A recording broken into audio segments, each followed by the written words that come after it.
GameSHOUT Radio is property of GameSHOUT, a company of Red Planet LLC. All rights reserved. Executive producer, Andy Hodges. For live broadcast booking information, syndication, or advertising, email info@GameSHOUT.com. All comments expressed on the show are not necessarily those of GameSHOUT, Red Planet LLC, its advertisers, guests, or syndication affiliates. All music is licensed by ASCAP and BMI. Recordings of this broadcast prohibited without prior written consent.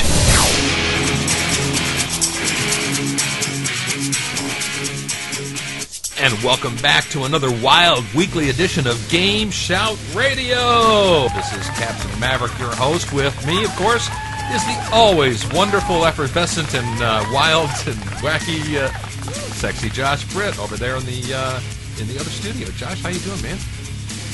I'm doing excellent. Enjoying another day of podcasty goodness. Podcasty goodness, I like that. That's pretty cool. You come up with some interesting words there, but not as interesting as our buddy Simple Simon Soulrift over there in the other studio, kind of sitting in the corner there as usual. I can't beat podcasty goodness. I mean, Josh has totally got me floored on the podcasty goodness. I do that. He does. There's just no topping podcasty goodness. Will you guys do anything interesting this week? Nothing I can say on air.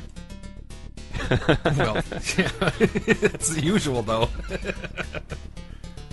No, there's a lot of good stuff going on that I did this week. New beautiful Katamari downloads that I played, levels that I've downloaded and played. The Rockband, more Guitar Hero 3s, a little bit of Halo 3, a little bit. I've been kind of jumping all over the place. My guild, game World of Warcraft. Yeah, we got our first Bosch kill on the weekend. Very cool. That's a big epic. It's a big boss at the end of Serpentine Cavern. We were stuck on her for like 2 months. We finally got her down. It's a pretty big achievement. But we just kept. Anyway, I'm not going to go on about that. Yeah, she's hard to get her down. Yeah, she doesn't go down easy, does she? Well, usually after a couple kegs. Oh, you boys are just so bad. Well, I did something interesting this week. Besides playing games, I was actually on TV 98 on Wednesday, and it's going to be re-aired. We were on an hour-long panel discussion on TV violence, representing GameSHOUT. We had an opportunity to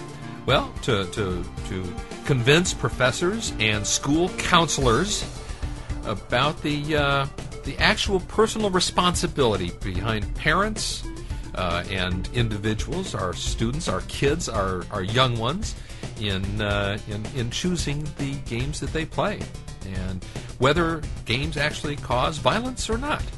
And the conclusion of the panel was that no, games indeed do not cause violence. It is the choice of the individual whether or not they're going to be violent, and that the current rating system is an effective rating system. And no, we do not want the government involved in anything, let alone getting involved in our video game rating system, or getting more involved in that video game rating system. So instead, it needs to be more responsibility taken by parents. So, hey, if you're a parent and you're listening to this show, you know that it's you pay attention to what's going on in your kids' lives and what video games they're playing, and you pay attention to GameSHOUT to know what games and what content is in there. So, and it was a real great panel discussion. We had a wonderful time, and this is going to be aired on TV 98 now.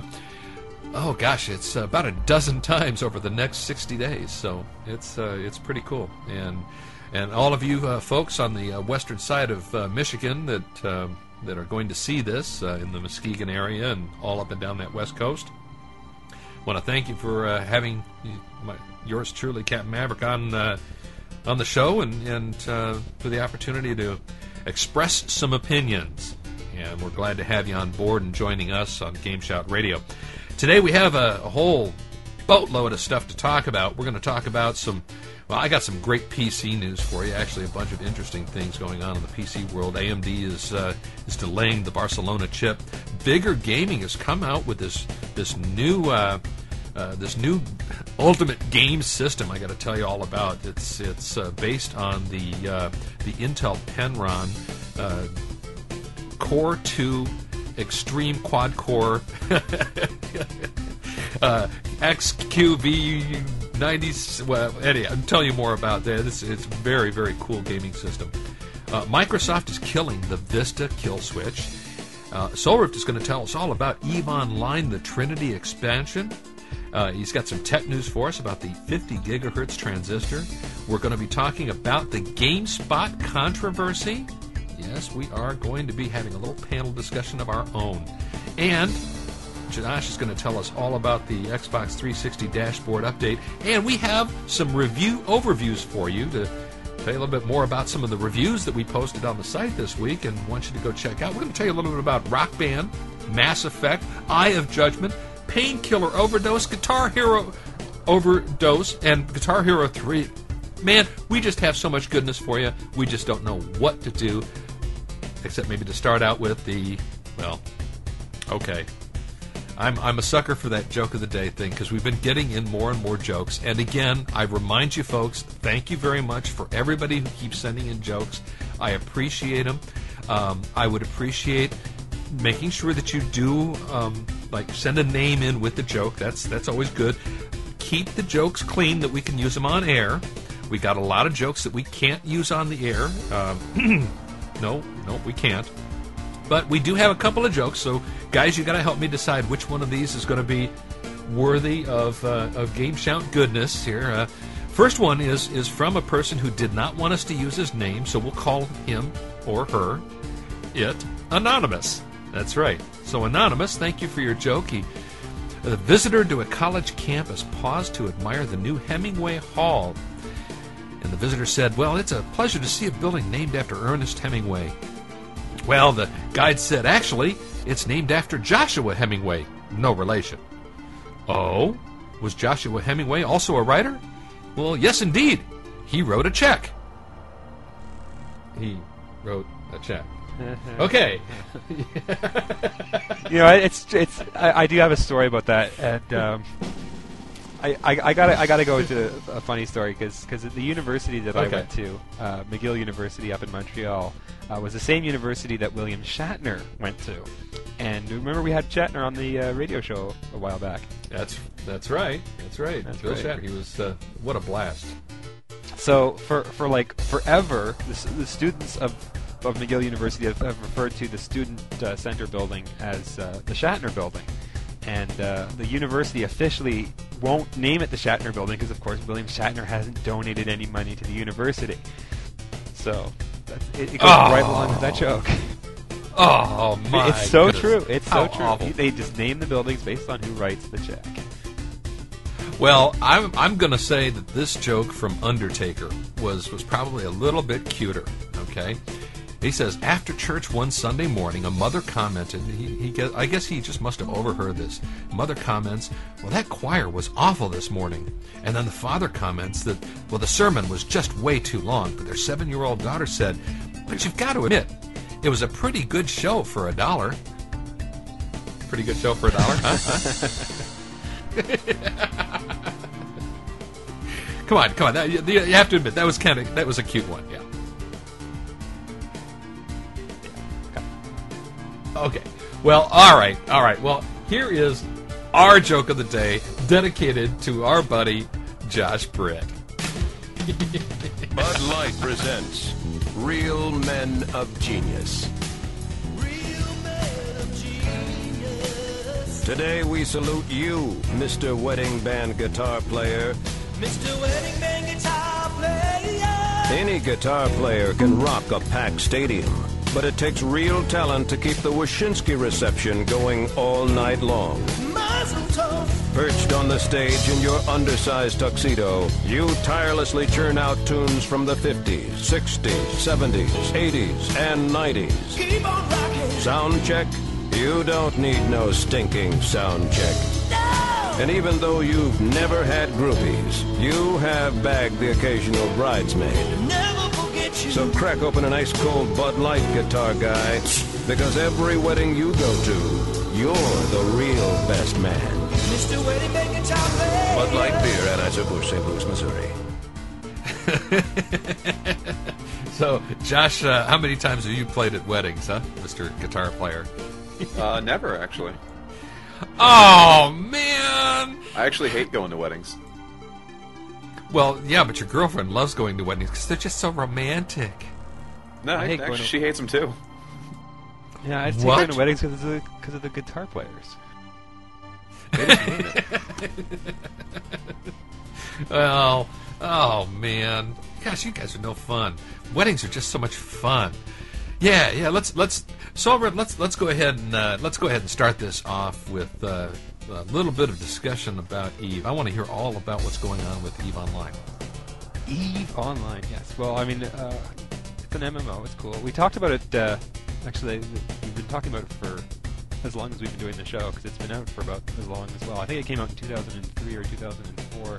But anyways, just this December the 5th over the 6th, the 24-hour patching thing, they added in the 9th free content expansion called Trinity to EVE Online, and it's been adding in a whole bunch of new features. They've added in 5 new ships, generally very high-level specialized ships for player versus player combat. They added in like a jump freighter, which is a big freighter that carries a lot of cargo, but you can make its own jump portals. You can get through space. They added in a new Marauder battleship. I can't wait to get my hands on one of these Marauders. They have half as many weapons as an equivalent battleship, but they do twice as much damage with their weapons. So that means that you can load in extra slots for tractor beams and salvaging devices and other more utility-based stuff. And they've got a fairly substantial cargo hold for a combat vessel. The idea is you can go around pillaging, looting for quite a while before you have to go back and unload. I like that. What a blast. Yeah, I mean, they're just filling in a lot of these niches. I mean, they really do listen to their community. Players have gone to the forums and said, we got to have a ship that does this. And they're like, all right, we're going to do a ship that does this. And it's just great how they've added in. I guess the biggest thing, though, with the EVE Online Trinity expansion is that they have completely overhauled the graphics engine. They've added in a whole premium content that allows you to download optionally, if you want, high-end textures, high-end models, shader 3 effects, a lot of shader effects, a lot of reflections, high dynamic range effects, shadows. I mean, they just completely overhauled the engine. And it's nice, of course. The best part is it's completely optional. You can just play the game as you've always played it with the same old computer if your computer can't run it. Or if you can, if you've got a high-end computer, you can download all the optional content, which about doubles the installation. I mean, the original one's just a little over 500 megs. The premium content's another 500 megs or so. But it just looks so great. I installed it on my new computer, and it looks great. I couldn't install it on my old computer because it requires Shader Model 3. Josh, you remember the whole thing I was complaining about with BioShock on the PC? Oh, yeah, I remember that.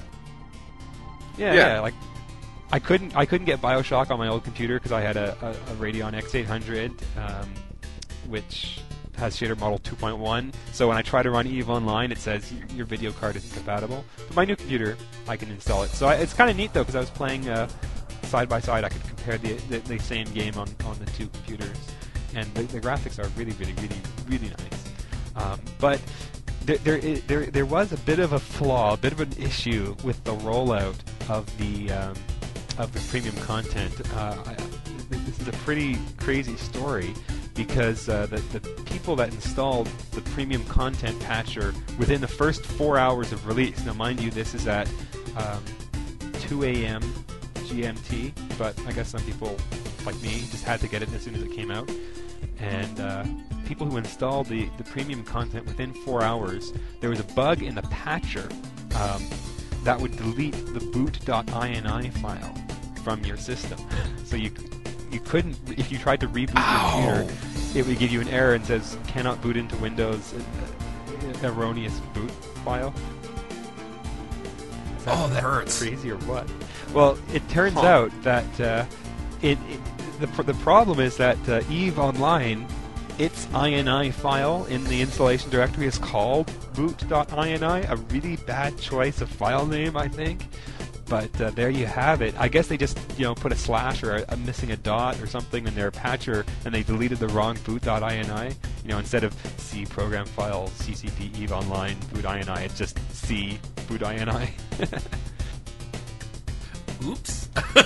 Yeah, I mean that's a big oops. And the funny thing is, like, if you were testing it, you wouldn't think to restart your computer after to see if it forked your boot ini. I can imagine it patches, it works, all right, it's good, let's ship it out. A word of warning: check your patcher to make sure it doesn't corrupt the system that prevents your computer from booting up. What's ironic for me is that my video card saved me from this because. It doesn't affect Windows Vista. Windows Vista doesn't have a boot ini file. It only affects Windows 2000 and XP. And my Windows XP machine, of course, has the X800, so it wouldn't even let me install the premium. So I was saved from certain doom because of a bad video card. How lucky can you get? And hey, for once, it's a score for Vista because Vista's not affected by it. Oh man! Secure. Listen to you. Listen to you talk. Yeah. Oh my goodness. So it's funny though because as soon as they figured it out, they put up giant warnings everywhere, and it's like pop-ups in the game all over the website, and it's like big letters like "Do not reboot," because if you haven't rebooted your computer yet, you can fix it. You can go in there and rebuild your boot ini, but as soon as you reboot your computer, you're in a lot of trouble. Oh. What's the resolution? Yeah, I mean, what did they do? Well, I have no how idea did they fix it? what to do. And I guess no one who's got that problem is listening to this show because they can't boot into Windows to play our podcast. Or at least they can as soon as they get done fixing their boot ini Exactly. file. So I'm not worried about how to fix it because once you're hearing this show, you've already got it fixed. Congratulations. But no. I'm wondering how they fixed it. Because they would have probably fixed it at. Well, apparently there's ways of you can just edit the ini file. Like this is a text document, so if you can rewrite it if you can get into your system and open the text editor. So I mean, it's not hard to recreate it. It's just a real pain if it was deleted and you rebooted and now you can't get into your system and you don't know how to, use a recovery disk or something to recreate your boot ini. Oh man, you just got to have a backup of all of your main system files, Yeah, I mean, or just have the installation disk, the official installation disk on hand to do the reinstallation. Well, it sounds like now this really does sound like a very very cool. Very, very cool new system. I'm looking forward to seeing it. Well, one other thing that they've added is the corporate registry. You can now list all the corporations in the game and do searching for corporations. Because a big part of EVE Online is the multiplayer stuff and getting involved in these player-run corporations. And one of the hardest parts for new players was to find a corporation to join, because you'd have to go to the forums or something where people would post recruitment. Well, now you can actually do recruitment search in game using game things like how many skill points you need, or where they're operating, or what type of activities they're doing, and that was a much needed addition. But man, I just can't believe that boot ini error for XP use. Yeah, that is like oops. Well, I can tell you that one of our engineering staff, Islander, he is totally getting into the trial, the EVE Online. So we want to get him involved in playing it with you. And right, if anyone wants to check it out, 15-day free trial at eve-online.com, and you don't need a credit card or anything. You just download it and give it a try. Yeah, I know, and he's been having a blast playing it, so you got him hooked. He says it's like a cross between Star Wars and WoW, and with steroids. It's a complex game. It's got a lot of depth in it, so get ready to do some. That's what he was saying. Give it a try. Well, let's continue on along the same format, because along the same lines of PC news, AMD has run across a few little slight problems in shipping out their Barcelona chip. So they're facing some delays. They're going to be delaying the new quad Apteron processor. I can say the word. I swear I can. They're codenamed Apteron or Opteron? Opteron. Opteron. Opteron. That's right. That's op, not And- app. Yeah, I know. But when you get closer to Canada, you say things weird like tacos. Tacos. Anyhow, it's going to be delayed till, or at least the major portion of the shipments are going to be delayed until the first quarter, sometime in the first quarter of 2008. They are still shipping some select shipments to the high-end systems, but it turned out there was a bug, chip-level bug that affected the Opterons. See, this time I got it right. It also affected the recently released quad-core Phenom desktop processor. So now the bug was located by the AMD in the L3 cache of the chip, and the main fix for the problem was in the BIOS. So they issued a pretty simple fix for it, but they understand though. AMD is still kind of running a little bit behind in their battle between AMD and Intel. Intel had recently released the Penryn processor. That's the 45 nanometer quad core processing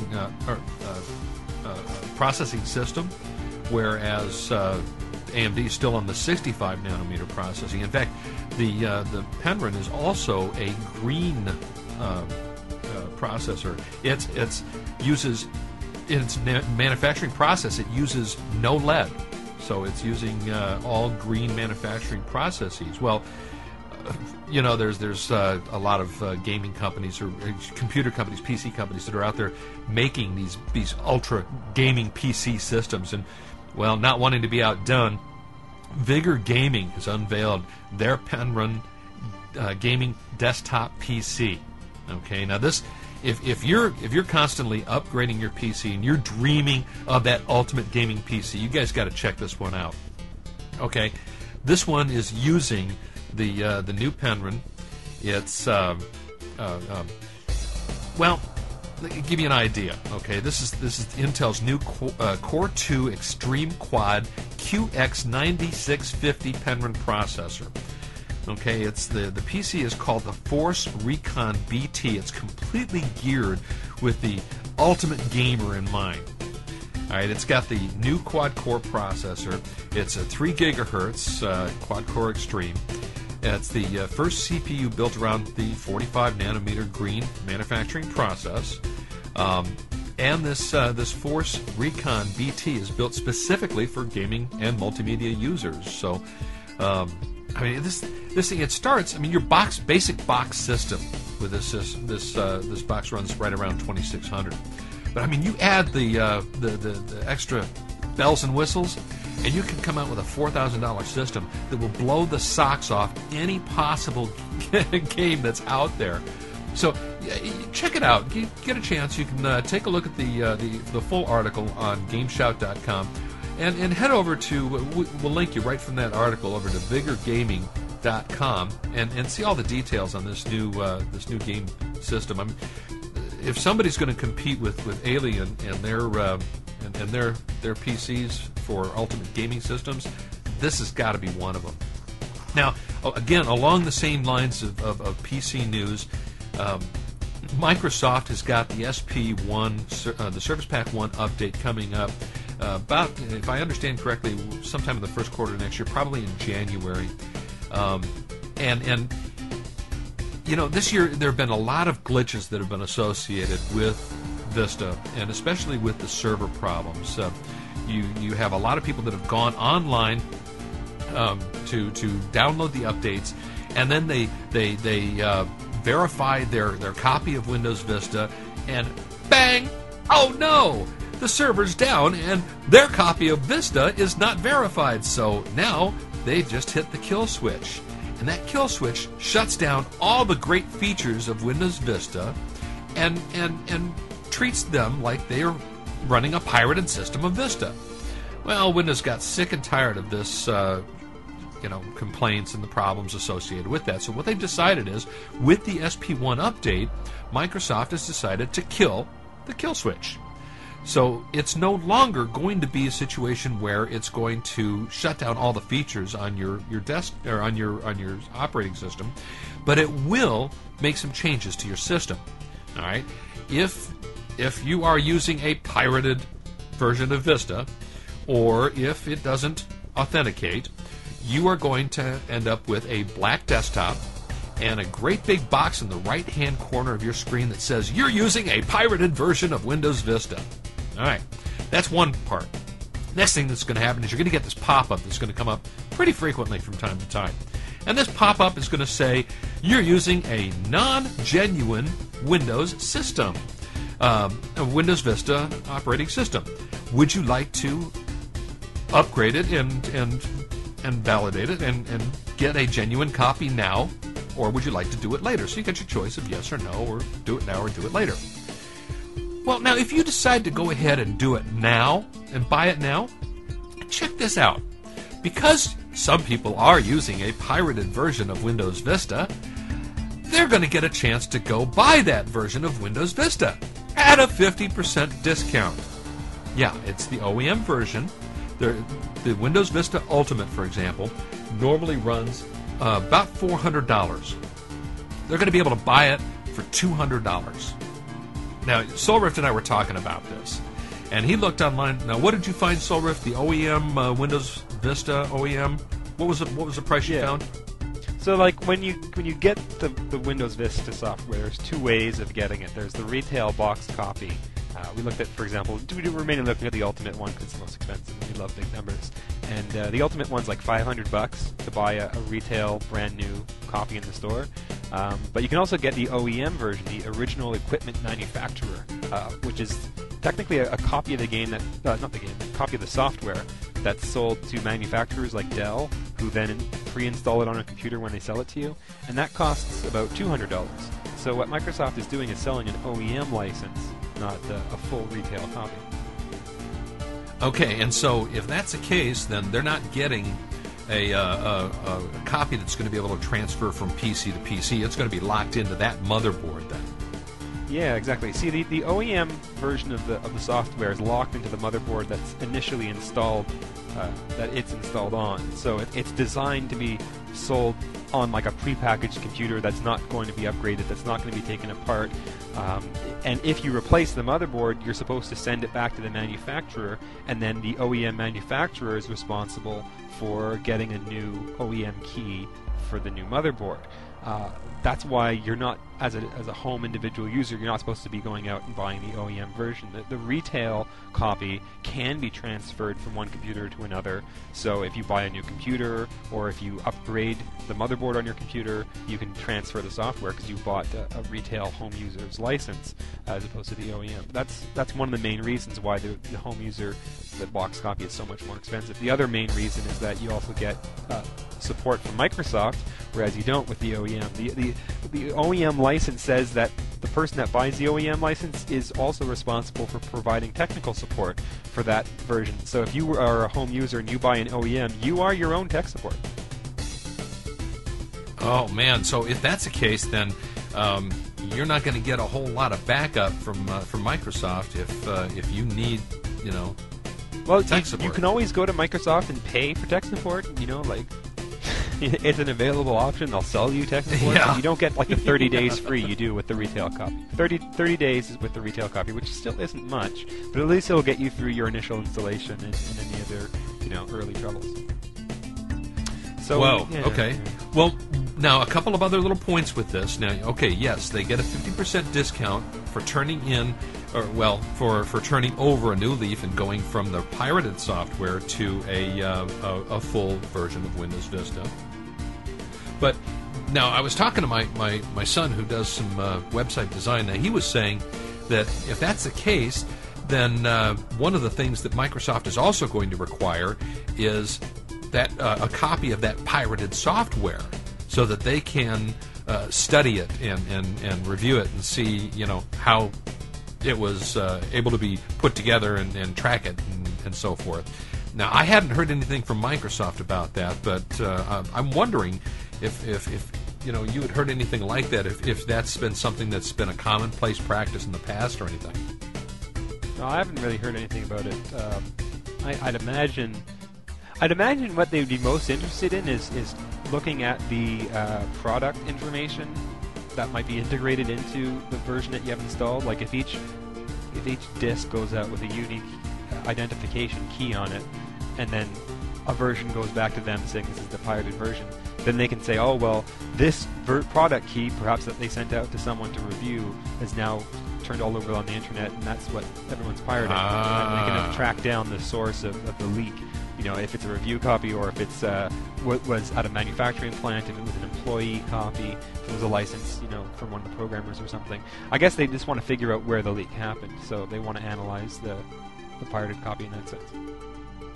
Well, that makes a lot of sense. I could see them wanting to do that and do some backtracking if they can. But yeah, exactly. Again, our sources at Microsoft did not tell us anything about that, and didn't mention anything about it, needing to be sent back. They just said that the pirates would be required. Pirates! I like the pirates! Would be required to upgrade and buy and purchase their new Windows Vista, and would get a 50% discount, which is kind of interesting. Yeah, but it's not really a 50% discount. They're just selling the OEM thing. Exactly what they're doing. Yeah, exactly what they're doing. But by the same token, this kill switch, people at Microsoft have been saying that the kill switch has been effective. They state that the pirating of Windows Vista has been significantly less than the pirating that they've seen for Windows XP. Now, of course, you could look at it the other way. Not very many people want Windows Vista, where a lot of people want XP, so that could be the case. But it might just be the difference between... because that's an interesting question. Like, if they're saying, fewer people have pirated Vista, is that because Vista's only been out for this long and XP's been out forever? Or is it the percentage of pirated copies versus legitimate copies? Yeah, I know. It could be kind of a combination of both. But frankly, I find it interesting that Microsoft would... Because remember, last week we spoke a little bit about the difference between Vista and an independent researcher finding that the Vista operating system operated at a much slower pace. Oh yeah. Using more. I was looking at that resources story again though. They used XP, half yes. of the RAM. They used 512 megs of RAM. I mean, no wonder it's running slow. You need like a gig, at least gig. Ideally 2 gigs to get anything out of it. They used a gig and 2 gigs on both systems. Because I saw the one gig on the and 2 gigs. 512. Yeah, according to the story that that really smooth. Yeah, it runs smoothly, but it does not run as fast as XP. So every time, what they did is that in that circumstance, what they did is they took 2 Office products and they did one where it created a presentation and one where it created something else, but both of them were Office products. And one was running on one test they ran it on a 1 gig, and one test they ran it on a 2 gig Dell system. Do you know if they were using the Aero Glass desktop theme? That I cannot say. No. Because here's an interesting tidbit that I was looking up on Windows Vista. Right now, Windows Vista is a real resource hog, especially because of Aero Glass. It's a theme that's like really cool. It has glassy things and stuff, but it looks really great, and it is an absolute memory hog. Because is it that blue-green thing? Does. Well, it does a lot of things in the theme. It makes your Windows semi-transparent, like at least the title bar at the top. Yeah. It creates, like, in the very bottom, you've got your taskbar at the bottom where all your different things are. I love that theme. And then with Aero Glass, you can highlight them with the mouse, and it shows you an image, like a thumbnail. Yeah, of what exactly. that thing actually looks like. Yeah. And it opens That's up the best part of Vista. big flipping thing. Yeah. Well, that thing takes a huge amount of memory because it has to create. What does it saves images of things to memory, like those thumbnails. It saves to memory. So when you see those thumbnails at the bottom of the screen, it's not rendering them on the fly. It's pulling them out of memory, so it's really smooth. But what it means is it takes up a lot more memory to create all of those things. And I'm imagining if you're compiling a desktop presentation with Aero Glass, would it be building Aero thumbnails for all of the parts of that presentation as you build it? It would make sense if they were using that theme. So much slower. Like if they ran it without the theme and it was still slower, that's a big issue. But if it's running slower because they're using a theme that has all these extra graphical effects for every screen that you're rendering, then yeah, it's going to take twice as long. You're doing twice as much stuff with it. Well, my only concern is that, and maybe that's why my World of Warcraft was running so slow on that notebook I was running. Yeah, especially if you run it windowed. Like I noticed with World of Warcraft, if I run it windowed, then on the little taskbar it'll have a tiny little World of Warcraft rendered image, which was really cool because I could be web browsing, waiting for the raid to start, and then with my highlighted taskbar thing, I could be watching the little tiny window like a picture-in-picture thing. With full screen, it's kind of a cool thing, yeah. When any full screen application goes on, the Aero Glass theme is no longer applicable while it's in full screen. Okay. Well, it saves it in the background, but that's it. Let's go ahead and move on to our technology update. You have some news out of Japan. Yeah, I stumbled across this interesting story. I used to do a lot of tech news, and I remember talking about some interesting stories. And one of these that's jumped out at me is a Japanese company called Unisantis has partnered up with Singapore's Institute of Microelectronics to develop a three-dimensional transistor called a stacked gate transistor, which allows you to stack them three-dimensionally, potentially in a CPU application. Now, there's been a lot of very fast transistors. I mean, I think IBM developed a 500 gigahertz transistor, but it's not for computer use. It's designed for signal modulation. But this is actually a transistor for use in CPUs. And right now our CPUs run at most like 3 gigahertz, 3 and a bit gigahertz. I mean, that's about the upper limit of CPU technology with our current transistor design. They're claiming that this transistor should be able to run at least at 20 gigahertz and potentially as fast as 50 gigahertz. Whoa. Like fly? Like, wow. Because we've been... I mean, I remember way back in the day in the 90s when it was the whole megahertz race, when it was like Intel would put out a 100 and then AMD would put out a 200 and then Intel would put out a 350 and then AMD would put out a 700, and it was a big race to like 1,000. But I mean, they were jumping by like doubles like every month, it seemed. I mean, obviously it wasn't that fast, but it seemed like the gigahertz race was really going. And then it kept on going up until about 3 gigahertz, and then it just hit a wall a couple years ago. And they've been working on optimizing CPUs, making them more efficient, but haven't really been speeding them up. At least not the transistors, for quite a while now, and it doesn't look like they're going to be sped up anytime soon, at least until they develop a new type of transistor. The current transistor design that they're using in CPUs is pretty much stuck at around 3 gigahertz. So this new transistor type, I mean, it could kick off a new race if it's ready for commercialization within a couple years. It could kick off a new race for the ultimate gigahertz processor, as opposed to just optimizing the existing technology. It would really be interesting. Jumping Jack Flash, here we go again. Used to be a time. Well, I wanted to go over again. I know, but every 2 years you'd have to upgrade your system because you were going to... You still have to upgrade your system every 2 years. You completely change out your system because it's completely obsolete every 2 years, and it's out of date every 6 months, and here we go again. We're going to go right back to that same thing again. Oh my gosh, here we go. All right. Well, they say that this probably won't be ready for commercialization for at least a couple years.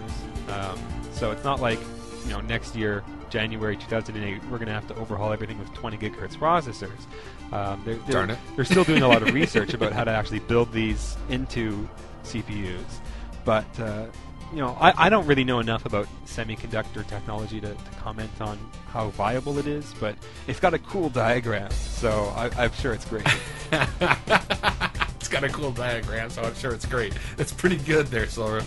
Well, I was looking up online, getting my order together here, so I could send it in and get my big box built up again. Because me, I gotta have more power on my system. I gotta have a box that just kicks everybody's butt. That's the one I'm always looking for. Well, we still have a lot ahead today. We're going to talk a little bit about the GameSpot controversy. Josh will tell us a little bit later about the Xbox 360 dashboard update. And we're going to get into some of our review overviews on Mass Effect, Rockband, Eye of Judgment, Painkiller, Guitar Hero 3. And we still have the wacky news coming up at the end of the show here, and some of those stories are going to include How Dry I Am, Don't Go There, Baby It's Cold Outside. You got to fill in the blanks here. Use your imagination. Double Barrel of Fun. And then we got some Santa stories that are going to be just a lot of fun. And then, of course, my favorite. In this case, usually we have stupid criminals, but in this case, this is a cop story called "That's a Spicy Meatball." And what? What are you doing, man? It sounds like you're getting ready to go to a commercial break or something. Well, we are kind of about halfway through the show, and we are. And people may just be tuning in, right? And people may just be tuning in. That's right. Yeah. No. Actually, we're also. I'm just making sure everybody knows that yes, we are going to go to. We're going to find Ghost Freeman at the end of the show here, or towards the end of the wacky news. We're going to find Ghost Freeman and get an update on the caper of the cardboard cop cutout. So we will definitely be doing that today as well. So Annie, look, if quickie, we go ahead. We'll get into the quickies here, but I just wanted to make sure that you guys know that we are definitely going to be going to Ghost Freeman. And those of you who are following the story, the cardboard cop is a cardboard cop who has been standing actually in a chain of supermarkets and has actually reduced shoplifting in these supermarkets in the UK. And our friend Sean Connery, a friend of the show, has actually done a little bit of investigating and found out that the theft of this cardboard cop had been possibly committed by none other than our friend Ghost Freeman.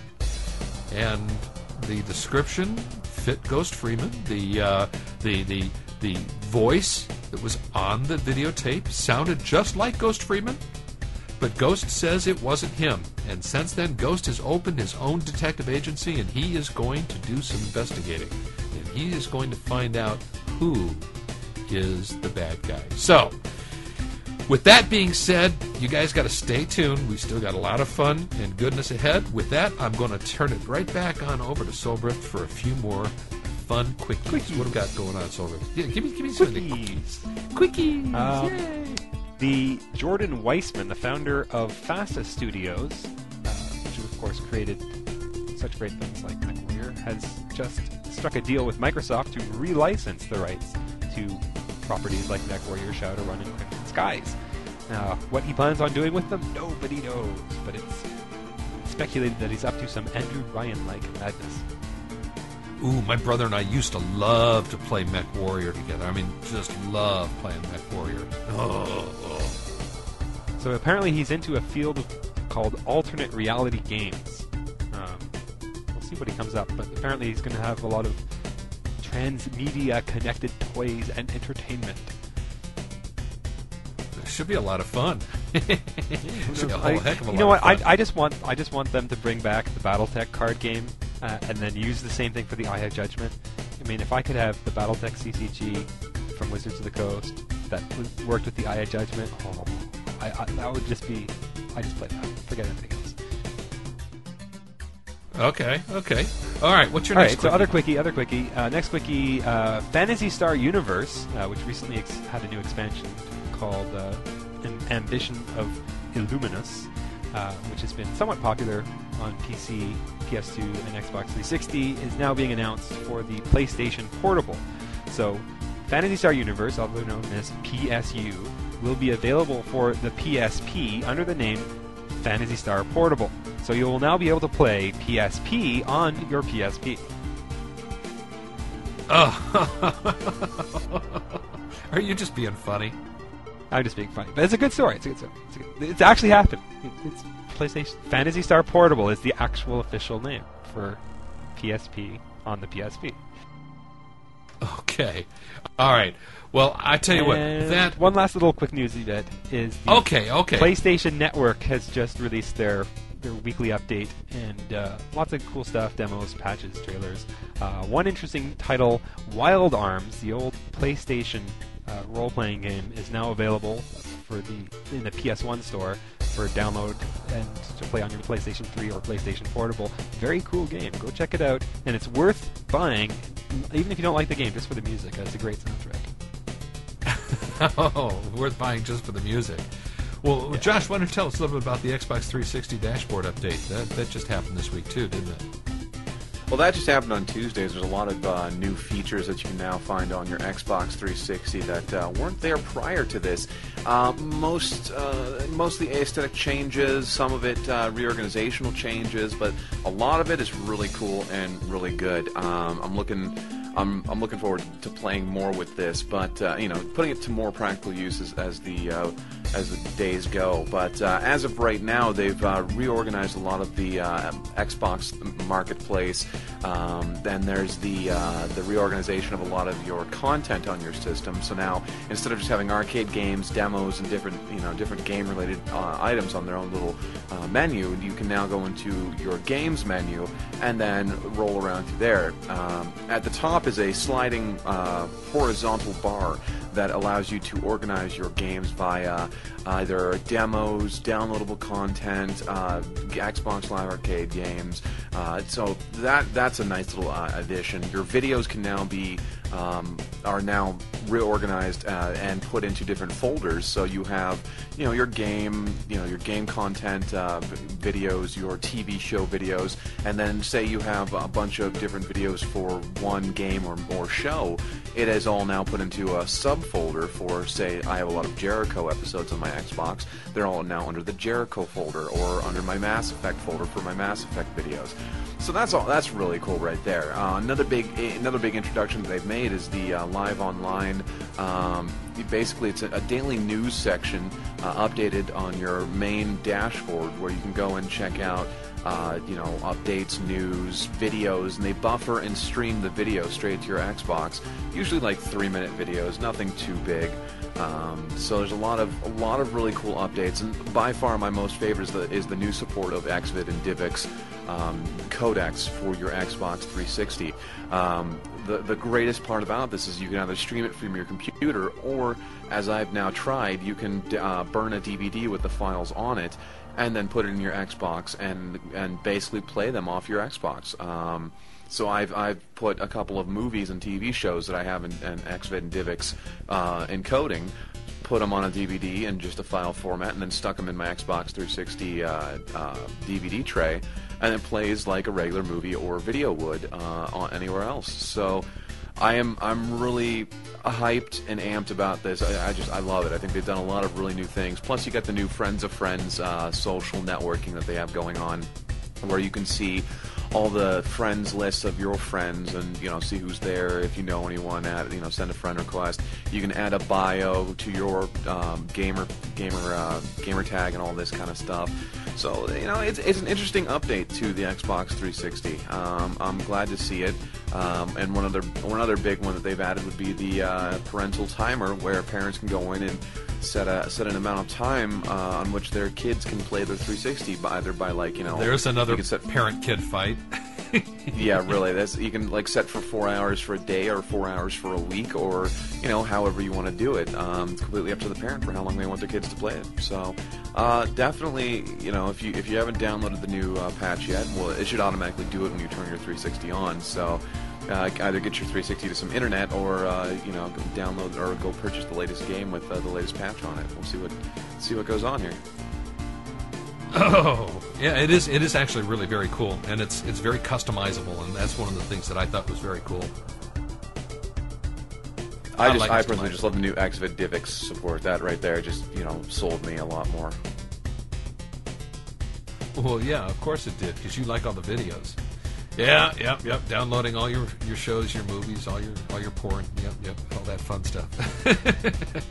Yeah, the typical stuff. Yeah, the typical stuff. All right. Soulrift, why don't you go ahead and set the stage and set the scene, because we want to talk a little bit about what was going on over at GameSpot. They ran into a little, shall we say, a spot of trouble this last week or so? That's a way of putting it. So, what happened to GameSpot? GameSpot, as you may or may not know, is a website that reviews games and puts games news. And they have an advertising structure where a company that wants to really publicize a game can essentially buy all of the advertising on the entire website for a period of time to sort of hype up their new upcoming title. And one of the latest games to get sort of the GameSpot treatment was a game called Kane and Lynch, which I don't think we've reviewed here, but everyone says isn't all that good. Unfortunately, another person that said it wasn't all that good was editor Jeff Gertzman of GameSpot, who reviewed the game for GameSpot and essentially trashed the game while it was being fully advertised. So on one page you'd see tons of Kane and Lynch advertisements and a review that said this game's not all that good. Anyways, GameSpot reacted by promptly firing Jeff Gertzman, and so there was a lot of backlash in the community who said you can't just fire an editor because he says that a crappy game is crappy just because that company is paying for all that advertising.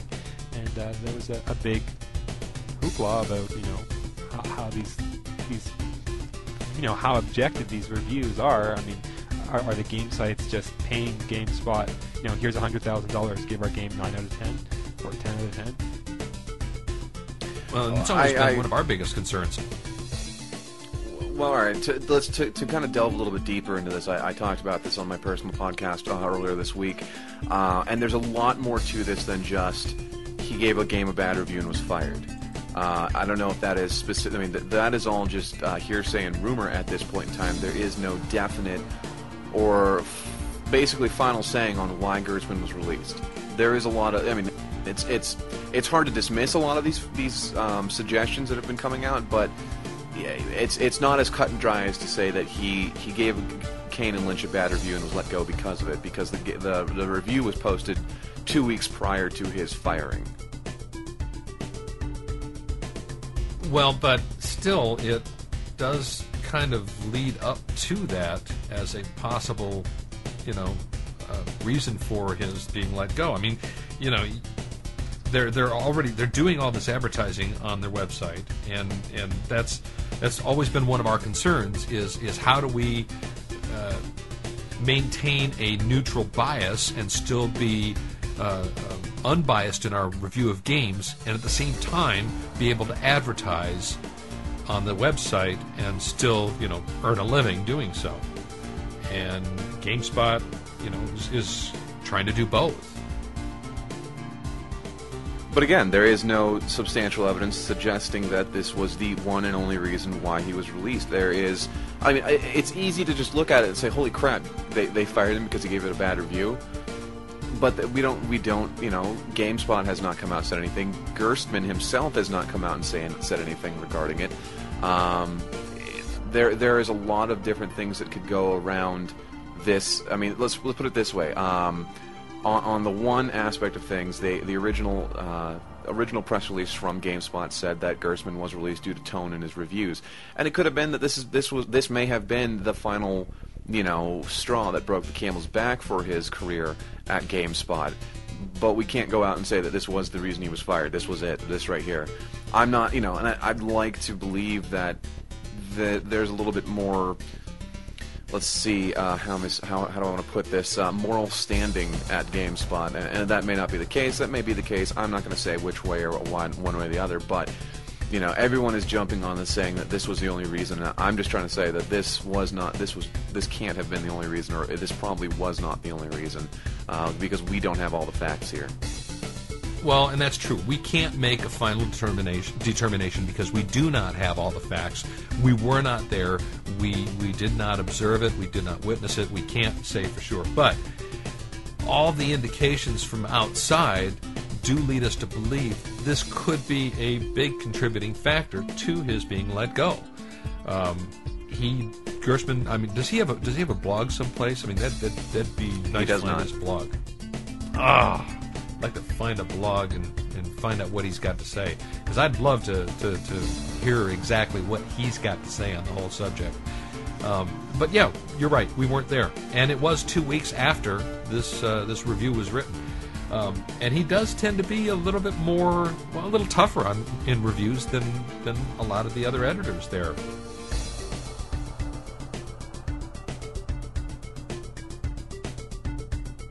So, I mean, that could be a part of it, but I'm sure it's not the only factor. Well, it was also well announced that the company advertising, Kane and Lynch, did announce that they were pulling all future advertisements from GameSpot as a result of the review.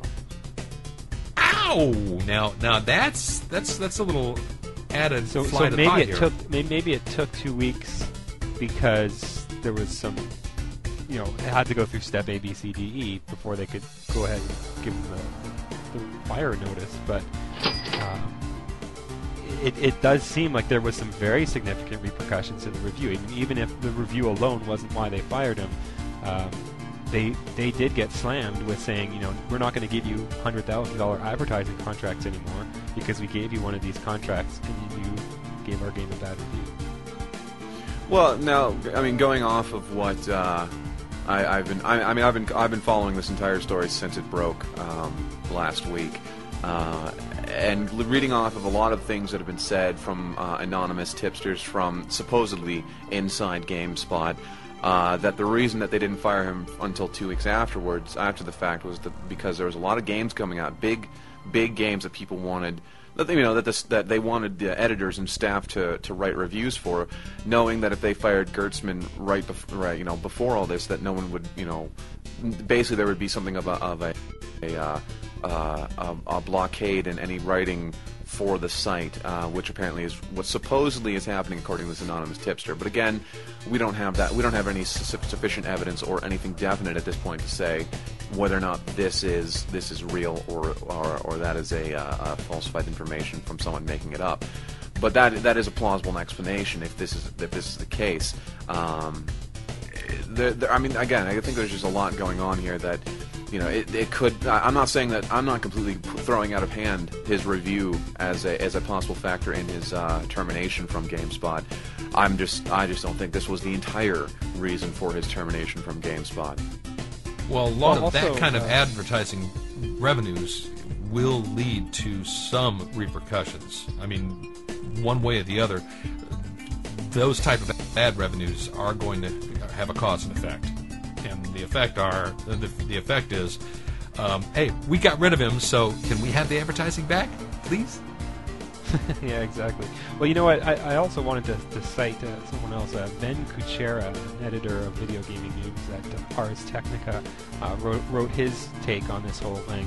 And he did point out a very important consideration to keep in mind, and that is that the customers that a game review site is targeting is not the readers who read the reviews, but the companies that provide the advertising dollars. They are essentially the customers of the review site. A review site is writing a review for the publishers, not for the people out there who are going to the review site and seeing. Because the people who go to GameSpot, check out a game review, and then decide whether or not to buy a game, they're not giving GameSpot any money at all. The only people paying GameSpot for what they do are the advertisers, and so the advertisers are essentially the customers that these review sites are essentially targeting when they are putting these reviews up. So, in one sense, they want to be objective and tell the truth about a game and give people good advice about what games to buy and what games not to buy. But on the same time, they want to get advertising dollars. They have to stay in business, and this is a business. Their business is convincing game publishers to pay them advertising dollars. So it's sort of they're sort of standing in this funny field between, you know, their actual clients and the people they're supposedly marketing stuff to, and it's a difficult game between, you know, especially when you get a bad game, especially when you get a game that's objectively bad. On one hand, you have to say the game sucks. On the other hand, you're essentially trying to sell the game. I mean, these review sites, what is their purpose in life? They are marketing for these publishers. They are trying to sell the games. And for the most part, a lot of these game sites are doing just that. I mean, that seems to be their whole focus, is marketing the games, where we've been trying to keep a great deal of independence. GameSHOUT is not owned by a game publishing company or a big, you know, game magazine publishing company. We're owned by a small independent company, and so we're trying to maintain some independent bias, lack of bias here. We're trying to maintain a more of an independent, unbiased, well, yeah, exactly. Attitude towards it, but. It's who pays a lot of those aren't able to do it. Where does the advertising dollars come from? I mean, if all of our advertising dollars came from a company like iDose, we would pretty much have signed our contract that says we're going to say iDose games are great. And so when you go to these game sites, if you want to know whether or not their games are good, if their reviews are honest or not, look at the advertisements on their site. Who is paying for this review to be published? And, you know, when you go to GameSHOUT, our advertisements are generally... We're not signed on to big games. We're not beholden to the game publishers to make to sell their games. So we can give, you know, honest, fair reviews. Whereas some of these bigger sites like GameSpot, I mean, their salaries come from these big advertising contracts, and so as soon as those ads go up on the site, they have to sell the game. There's no two ways about it. They can't. But I'm going to disagree with that to an extent. They've got good salaries. It's called journalistic integrity, regardless of the fact of who's paying your salary. That it's known that for the fact that you're going to, if you're going to review a game that's bad, you're going to slam that game, and you're going to base it on the merits that the game alone has. You're not going to just but then your site's not going to have any more advertising dollars, and you're going to get shut down, or that's else right. You're going to be biting the hand that feeds you. Google AdSense. I mean, there's plenty of sites that have journalistic integrity out there. They're just not put it this sites way. like GameSpot Your advertising is going to be if it doesn't matter if you don't have the people reading it. If you don't have your advertisers are not your customers. Your people coming to the site are your customers. The people that come to the site to read your reviews. The people that come to the site to click those ads. If you don't have those people, it doesn't matter if you have $100 billion coming in from iDose or anything. They're not going to keep giving you advertising revenue if you don't have the numbers to keep it up there. So yes, it is a possibility that some of these companies do go down this path, but for the most part, I'm going to give them the benefit of the doubt and say that is not the case. The case of the fact is, or the point of the matter is the fact that, you know what, just because you guys are giving us a lot of money doesn't mean that you're automatically going to get a 7.0 or a 10.0 on your next game. You're going to get a review that is biased, unbiased, and straight to the fact on whether your game's good or not. It's not as cut and dry. Again, it's not as cut and dry as that. It doesn't matter if your game gets a really bad review or not. You're going to go back and you're going to get yelled at by the publishers. Yeah, that happens every single time that a game gets a bad review. Publishers are always bitching and complaining to the salespeople. Salespeople are turning around trying to pressure the journalists to change the score or to give it a little better. But you know what? In most companies and game reviews, you understand going into this that this is how it is. This is journalism. If you do not stick by your journalistic merits, then obviously you're going to be seen as a fraud, and you're not going to have those readers or those people coming to your site. So that's where I see your argument kind of losing ground, because otherwise, I mean, if that was the case, then every game ever would be getting, every game that had advertisers would be getting 10.0s and up. I mean, well, getting 9.0s. Have you ever wondered why that, sites review between, I mean, if they're giving a score out of 10, why is 7 like their lowest score they ever give? And a lot of those sites, that 7 is their lowest score. Exactly. It's like, it's not like here's a score from 1 to 10 where we're actually going to use all these numbers. We're just using 7 to 10, and everything gets plus 7 because they're giving us advertising dollars. Like in the worst game out there, it gets 7. Let me see here. IGN.com, 5.5, 6.7, 5.5, 6.5, 6.4, 4.9, 4.0, 5.5, 6.1, 5.9. Nothing below 3.7. Oh, there's nothing below 3.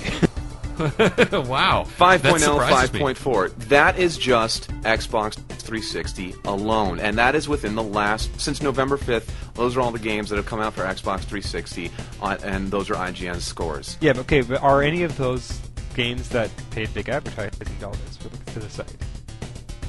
That's a did any of those games have $100,000 advertising contracts? Or are they all just sort of the budget games that no one cares about anyway? Viva Pinata Party Animal, Shrek and Roll, Beowulf the Game. Beowulf was a huge movie. They had tons of advertising all over. So I guess Fear They Files. did advertise on the site, too. B-Movie Game, Ratatouille. I mean, these are big-name companies doing big-name games for big-name movies. So, again, I'm not seeing a correlation. There was a time where I would agree with you, but I don't think this is the case as much anymore. Because these, they've gotten called on it in the past. IGN, GameSpot, they've started to reassess certain aspects of it. I'm not saying this is always the case. I'm just saying we can't just stereotype everything and roll it into one little ball. So what rating did IGN give Kane and Lynch? I don't know. Let me go find out. Let me see what they gave it. So if they gave it, I saw a lot of advertising for Kane and Lynch there, and if they gave it a reasonable they all score, gave it 7 even. There you go. 7. See, the $100,000 contract buys you a minimum 7 score. But they're not GameSpot. Okay. I don't know if they were getting advertising from IDOS at the time that they reviewed the game or not. So it's a good question. I would just be curious. I'd be curious to know if they were. But still, a lot of those names that Josh mentioned were some big names. They were not little games. And and I remember seeing advertising on their site for some of those games, or at least some of the movies. So, IGN, I've always had a lot of respect for, but there are some other sites that, they're strictly there to sell games. Well, let me see. They have the Golden Compass movie advertising right now, so let me see if I can find out how much they gave the Golden Compass. Okay. 6.0. They gave the movie a 6.0. Ow! The movie or the game? The movie itself. And then the... there's another one. There's a 5.0 for the Golden Compass movie. Is it the Australian one? Because they always give worse scores. No, it's a 5.0. Wow. So, Surprise. I don't know. And the ad is plastered right on their front page right now, so I don't know what to tell you guys. Don't know. Well, you have made a point, a very good point, and I'm glad to see there is some journalistic integrity still out there. Well, I hope our readers give us our listeners give us their opinions by emailing us. Yeah. You can email us. In fact, drop us a note at news@gameshout.com. You can also drop us a note at there's always Captain Maverick and Soulrift at GameSHOUT.com. But I always get that news at GameSHOUT.com. So drop us a note. I'd like to hear what you've got to say too. And there's always the forums. So, all right, guys, let's move on. We still have a lot to go through, and we want to, and we're running way behind on time. And frankly, we got some great stuff, and I mean some really great stuff going on here. And we got to get to Ghost. I have a very short Wacky News night, and we got to get to Ghost. And we want to jump through some of these review overviews. First of all, guys, understand our reviews are up on the website. Jump in there and check them out. But there are some games that we did some reviews for. And they're objective, too. They are objective. I got a chance to play a couple of games this last couple of weeks that I really had a great time playing. And I mean, these I gave some nice scores too. But I want you to delve in and check these out. First one was Mass Effect.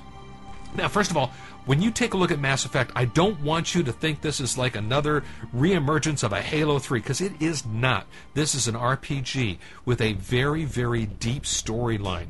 You play as Commander Shepard. Now, you get to remodel your character as you see fit, and you get to make a few adjustments, and it's got 3 different types of abilities that you get to adjust to accordingly as you see fit.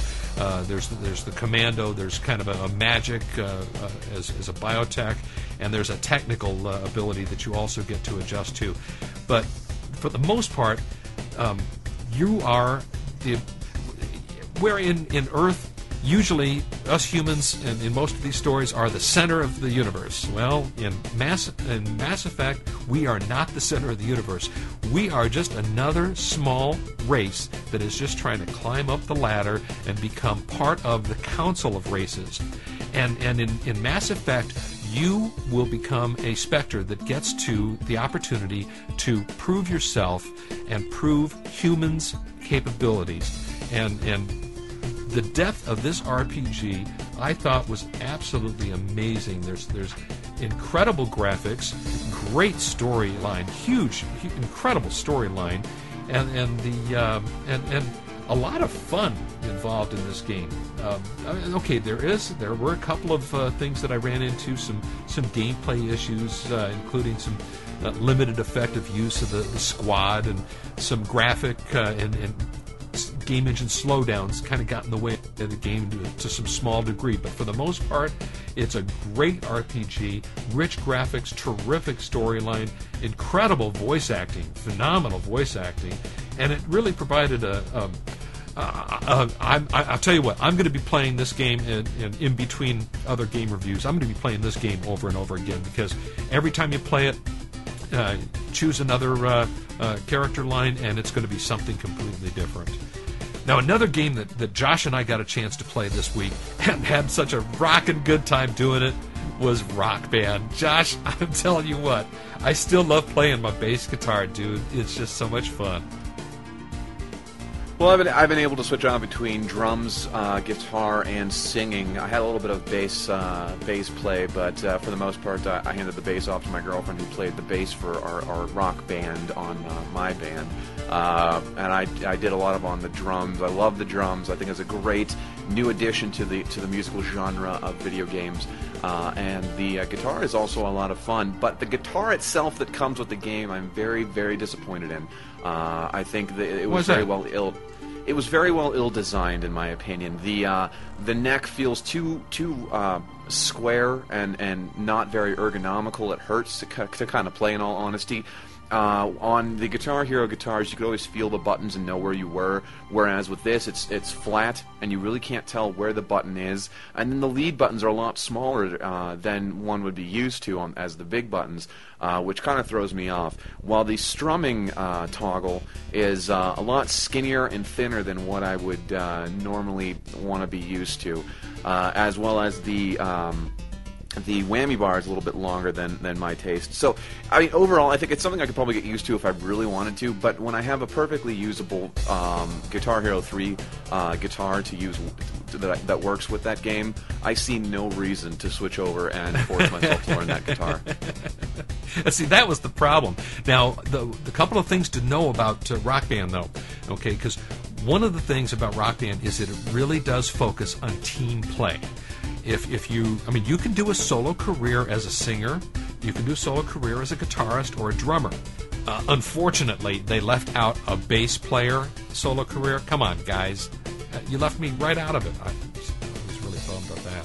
But, and for the most part, those are kind of more for practice than anything else. The real focus of Rock Band is team play, and you get yourself together a 3 or 4 person rock band, and it's a lot of fun. Where you've got a good guitar player, and maybe the drummer's not quite as good. The guitar player can help lift up the drummer in the oh gosh, my mind just went blank. It's not Overture. What was it called? Josh, help me out. The Overdrive. There you go. In the Overdrive portion, the guitar player, if he's really good, he can kind of lift up the drummer and help out there. And I really like the way it focused on the team concept. I mean, it's more of a team game, and I thought that in the long or in the final verdict of the game, for the most part, was probably the best part of Rock Band. Well, between that and some great music. My only other, I have two other complaints about the game. Other than that, I love the game to death. My only one other complaint is the fact that, unlike Guitar Hero, where you play a 4 set of songs and then go to the next 4 set and the next 4 set and the next 4 set, with this you're kind of forced to play the same songs over and over and over and over again, unlocking maybe 1 or 2 at a time. But for the most part, you're playing the same damn songs over and over and over again. I'm sick of Bon Jovi and Dead or Alive or whatever. But and my only other complaint, I mean, after that, I mean, the song list is pretty good. After that, my only other complaint is if you have a horrible singer, you're pretty much in for a lot of torture. Well, hey, do keep in mind though, the singer is graded just a little bit differently. You don't have to really sing. You can speak the lines and still come out ahead. But yeah, he's right. If you got a bad singer, it could really be a problem. Dead or alive! Yeah, exactly. So, yeah, in most cases, but the singer kind of gets off a little bit easier. It's a little different scoring system for the singer too, and I really enjoyed the game, and I thought it was a lot of fun. But I also really loved Guitar Hero 3, and Harmonix is the company that produced the original Guitar Hero series and has produced Rock Band and just taken it to that next step. Now, understand also, when you buy Rock Band, it's going to come with wired equipment, so it's not the wireless like you do with Guitar Hero 3. But Josh, you played more Guitar Hero 3 than you did Rock Band. Yeah, but not by much. Yes, I played a lot of Guitar Hero 3. But then I also slammed through a ton of Rock Band. But Guitar Hero 3 by itself, in and of itself, is it's the same game as Guitar Hero 2 with a completely different track list, a little bit better graphics, and now you have also the new battle system, which by and far, in my opinion, could pretty much be forgotten about. When it comes to the face-offs and the pro face-offs, nobody really plays battle. It's a fun and interesting concept, but implementation of said system just it didn't work out overall. Most of the time, you get to the end of it, you're supposed to knock the other person out using attacks to try and screw them up by the end of the song. But if by the end of the song both of you are still in it, you go into death drive mode or death drain mode, where just whoever gets it off first, the other person slowly has a little skull and crossbones come down their screen until finally it hits the bottom.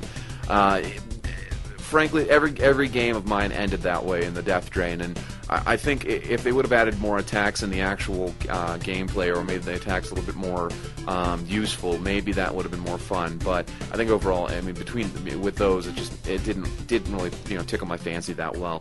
But the rest of the game's a lot of fun. Great track list, few quibbles here and there, but for the most part, I think it was a lot of fun, and it was a lot easier, in my opinion, than the previous iteration of Guitar Hero.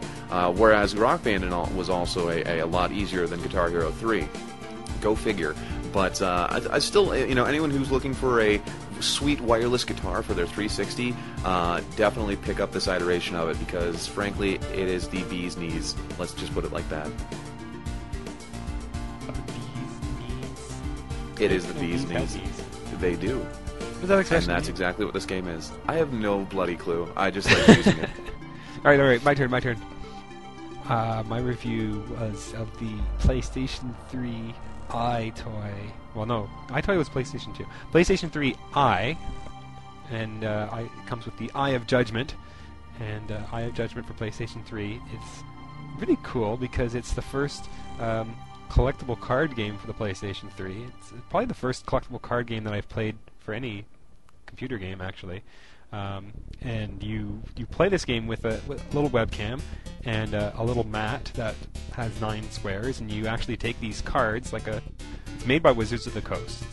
It's just like a Wizards of the Coast card game, and you put the cards out, and the eye looks at the cards and reads the barcodes on the cards, and then they just come to life in the game. And you actually play the card game online with other people.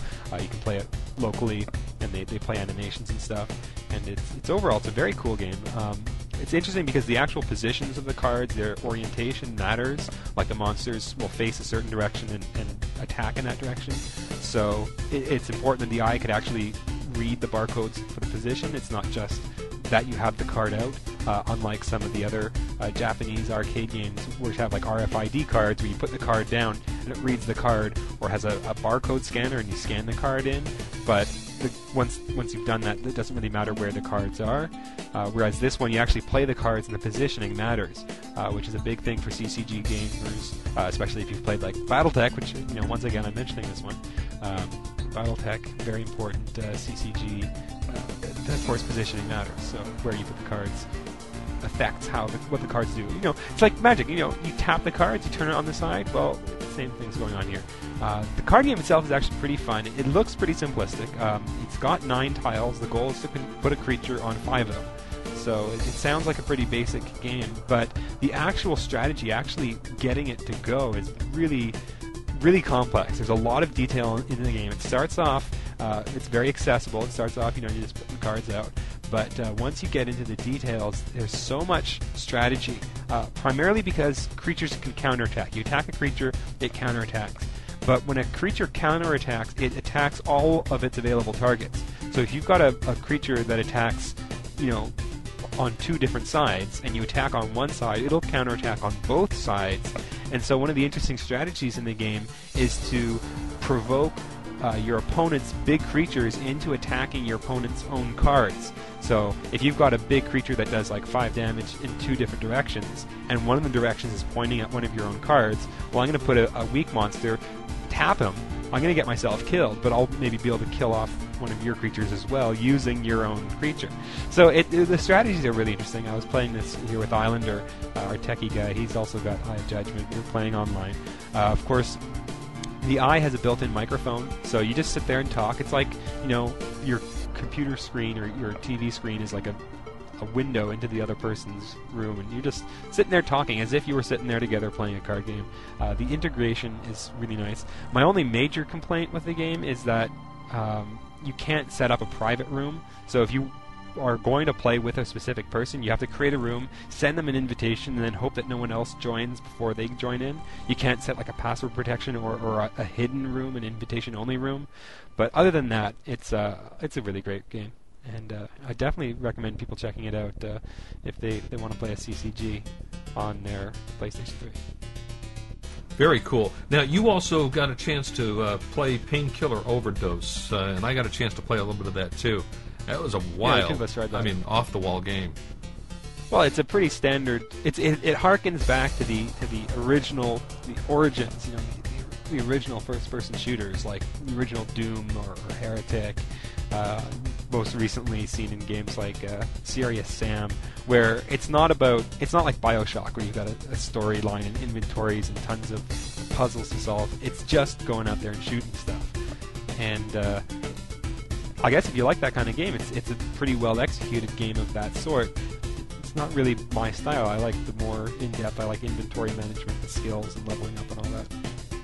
Well, some of the weapons are pretty innovative. The first weapon you walk out with is a demon skull, and some of the shotguns and the weapons are just very, very innovative and kind of interesting. But look, you guys are going to get a chance to see all of these reviews right on our website, GameSHOUT.com. Be sure to check them out. And yes, they are completely and totally unbiased reviews. So, hey guys, you know what time it is, don't you? Yeah, you know what time it is. Come on, guys. What time is it, Mav? What time is it? Time to end the show or keep going? Yeah! No. It is time for the wild, the wet, the wonderful, the wacky news from around the world. That's right.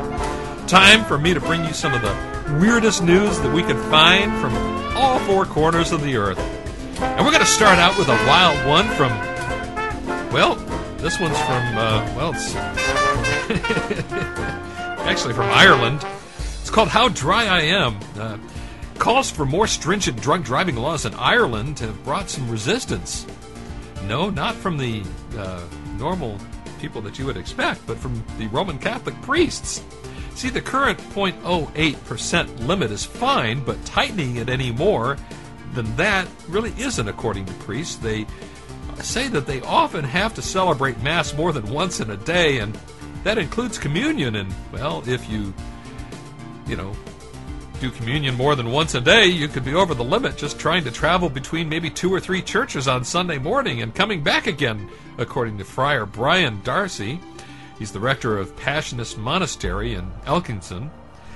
I always thought it was a sip of wine and not a whole bottle. But... All right, well, moving on. Don't go there. This is out of the Orlando Sentinel. Jody was Dane's best friend, according to Jessica Harris, 15. That's why it escalated the way it did. Well, what she was referring to was what happened when Dane Simmons, he's 17, confronted Jody Ross, his girlfriend of 19. Police in Leesburg, Florida, say that Simmons beat Ross with an axe, using both the blunt and the bladed sides. Of course, Ross did survive, thank goodness. Simmons is being charged with attempted homicide. What provoked the attack?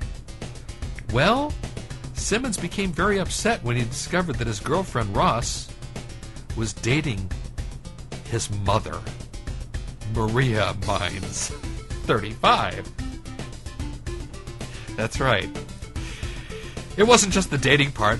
It was more Ross's taunts of, "Who's your daddy? Who's your daddy?"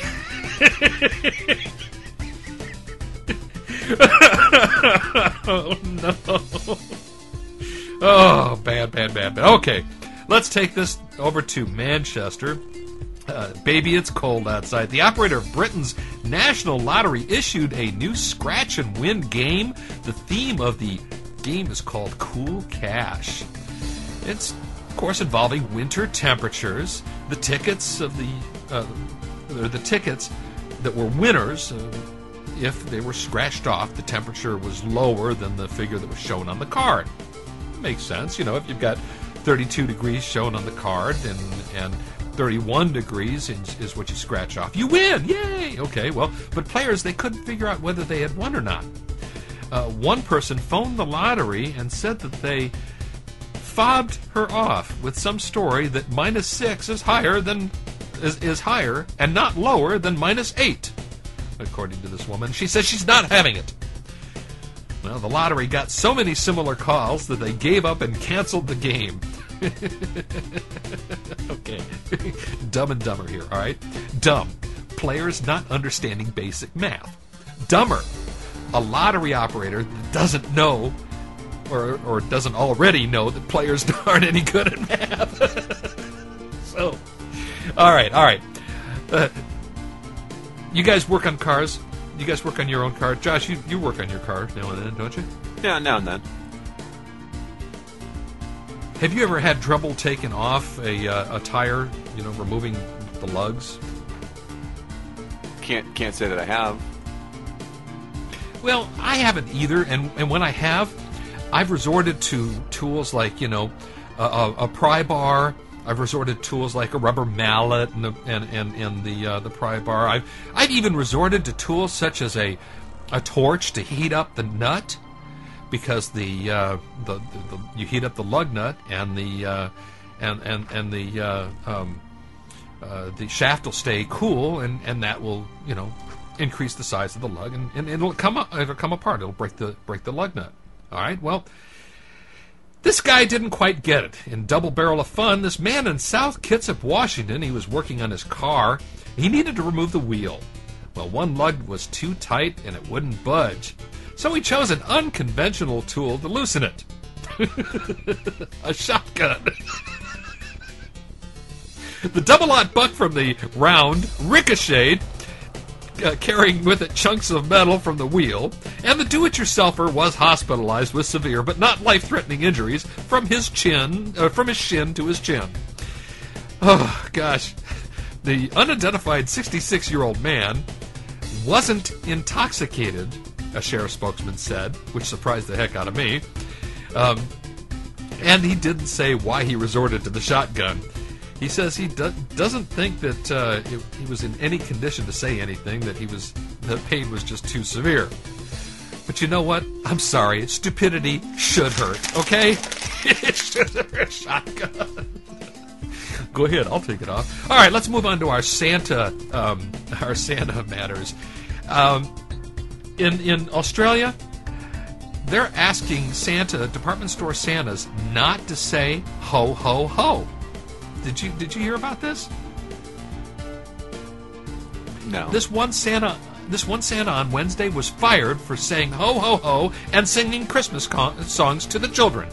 Well, the appointment company, Westaff, they supplied the stores with these red-robed, white-bearded Father Christmases. They had earlier asked the Santas to say ha ha ha because the word ho is American slang for whore, and it might offend women. Ho ho ho, yeah. Are you talking about me? Well, the latest incident, a 70-year-old John Oakes was fired on Monday for saying ho, ho, ho and for singing Christmas song Jingle Bells to kids. He says that they're trying to kill the spirit of Christmas. He's a retired entertainer. He's been Santa for 3 years. Well, Westaff spokesman Bart Jantz, he told reporters that Oakes had been dismissed because of his attitude and not for his ho, ho, hoing around.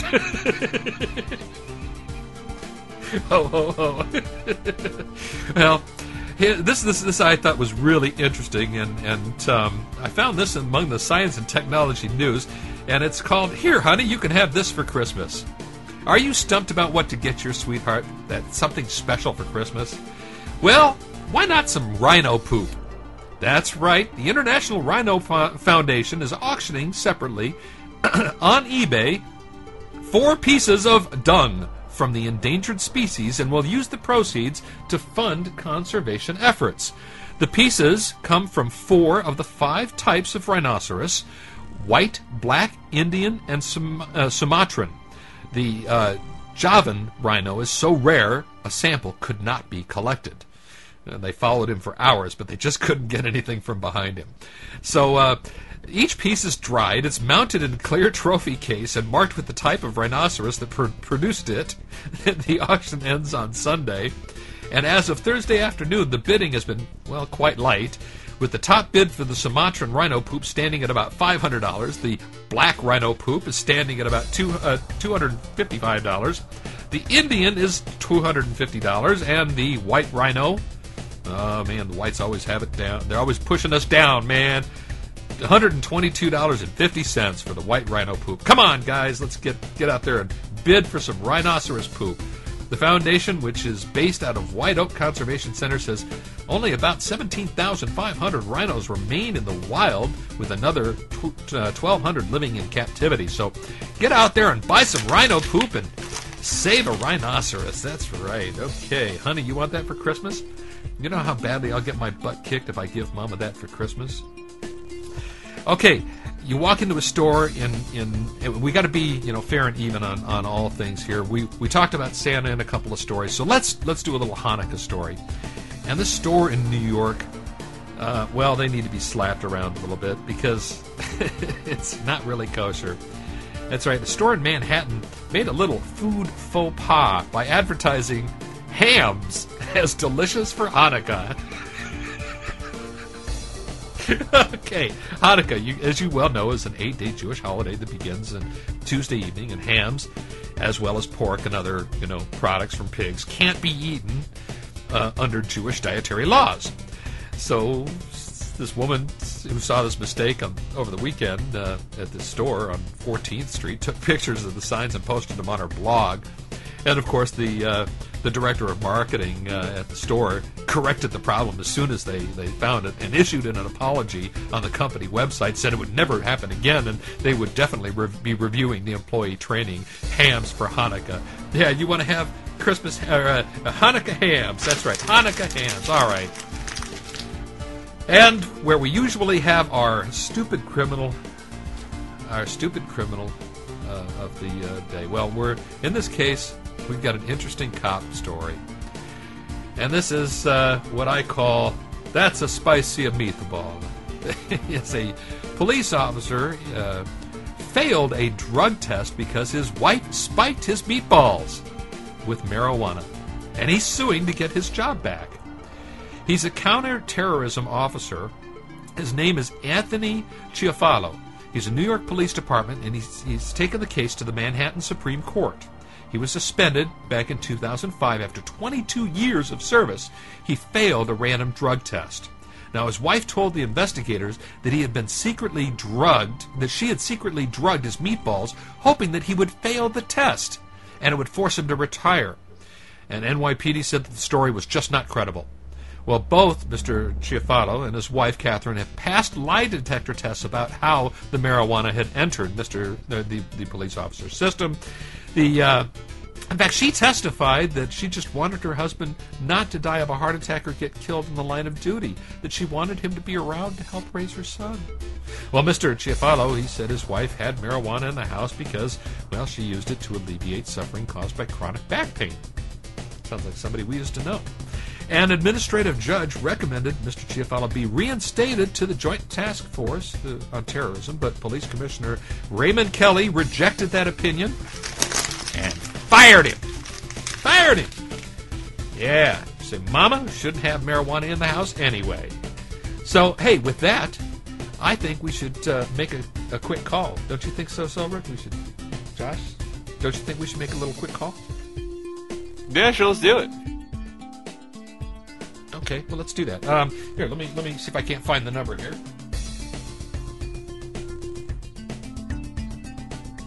Come on, keep talking while I'm trying to find the number. All right, keep looking for the number. I'm covering the show and making things work while you find the number. How can you lose Ghost Freeman's number? I mean, isn't that on your speed dial by now? Well, no, his mobile number's not. His office number is, but I had to find his mobile number. Let's see if we can catch him now. All right. Come on, Ghost, answer. Ghost Freeman Detective Agency, Ghost Freeman speaking. Ghost Freeman, this is Captain Maverick. How you doing, buddy? Hey, Mav, how you doing? I'm doing excellent. How you doing? I'm doing awesome. It's Friday, buddy, and, well, we were just calling to check up and see how this caper of the cardboard cutout copper is coming. Oh, the investigation's going great. I've got some interesting leads. I've got some stuff going on. I'm doing a job. Just taking it around, seeing who knows what, where, why, and how. Just doing the whole detective thing.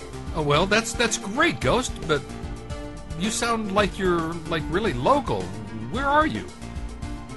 I'm currently in my basement. Place, where I'm always at. Pretty much not anywhere near you guys. Nope. I'm in my basement and in my office. But not in your neck of the woods or in anywhere else. No, Ghost, I thought you were going to be going to the UK to search for the leads and clues on this cardboard cutout caper. Yeah, I was looking for the UK on the map, but I couldn't. I had some issues locating the UK. What kind of issues, Ghost? Well, it doesn't really show up on that. I asked someone where the UK was, and where they told me, there's England and Ireland and Scotland. There's no UK. I'm a little confused by this turn of events. It's England. It's England, the United Kingdom. It's England, Ghost. Well, as the Asian prostitute said to her clients, come again? England. You're saying England and the UK are one and the same? Yeah, United Kingdom. England's one place. How is it the United Kingdom? That's right, England. It's England. By this. Right, it's also known as Britain. Oh, you're saying that England... Wait, hold on. What are you saying, Great Britain? Where's this coming from? Britain. Yeah, Britain. Choose a freaking company, Mav. Come on. It's like you're sending me out to 3 different countries here. No. It's all one country. Britain, trying to go to England. Which one, huh? It's all one country.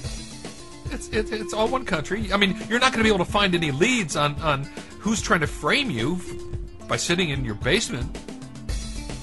Well, I'm not just sitting in my basement. I am collecting things. I am surfing. I am looking for possible answers to an otherwise unexplainable mystery of profound measurements. And at the same time, I'm trying to figure out where the hell UK is.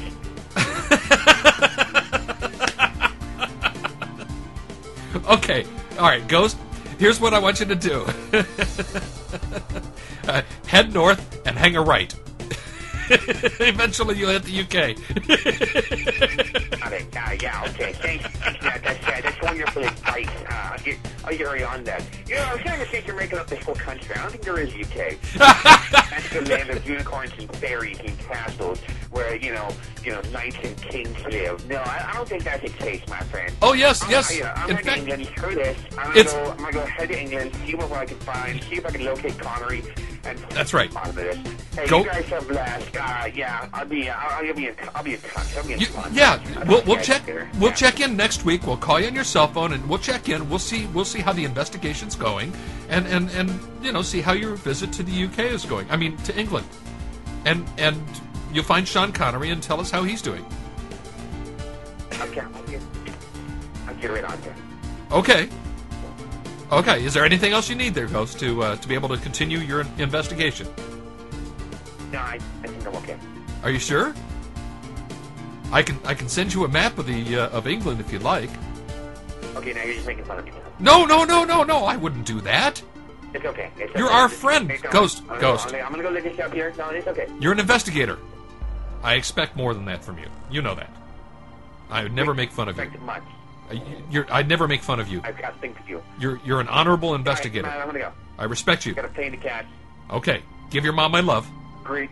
To the UK. Tell your mom I said hi. Yeah, I'll tell my mom you said hi, and I'll be like, in the UK, or England, or Britain, or Scotland, or somewhere. Look, I gotta go. We'll talk to you next week, Ghost. Okay, I'll let you guys know I know what's going on. Okay, you keep us posted, and we'll look forward to talking to you next week. Okay, I gotta go. Bye. Well, guys, it looks like that's it for another wild and wacky, wonderful day on the Wacky News. Poor Ghost, I don't know, guys. I just don't know. He's having a hard time today. Josh, I don't think he'll ever find UK. Well, maybe he will. Oh, he'll find it sooner He could or later. surprise us. I don't know, man. I don't know. Well, guys, I think that's about it. We have had a wonderful day, and glad you could join us and share this with us. Be sure to join us and visit us on GameSurge, the IRC network, in our GameSHOUT channel, and say hi. You can send your jokes to Captain Maverick at GameShout.com. That's CAPT.Maverick@GameShout.com. Drop any news pieces at news@GameShout.com, and if you don't like us, well, go jump in the creek at GameShout.com. That's right, go jump in the creek at GameShout.com. And we hope that you enjoyed yourselves, and will join us again next week. Same GameShout time, same GameShout channel. Say goodnight, Josh. Say goodnight, Soulrift. Good night, Josh. Good night, Soulrift. Good night, guys. This is GameSHOUT Radio, the #1 talk game station in the world. Visit GameShout.com for more info. GameSHOUT.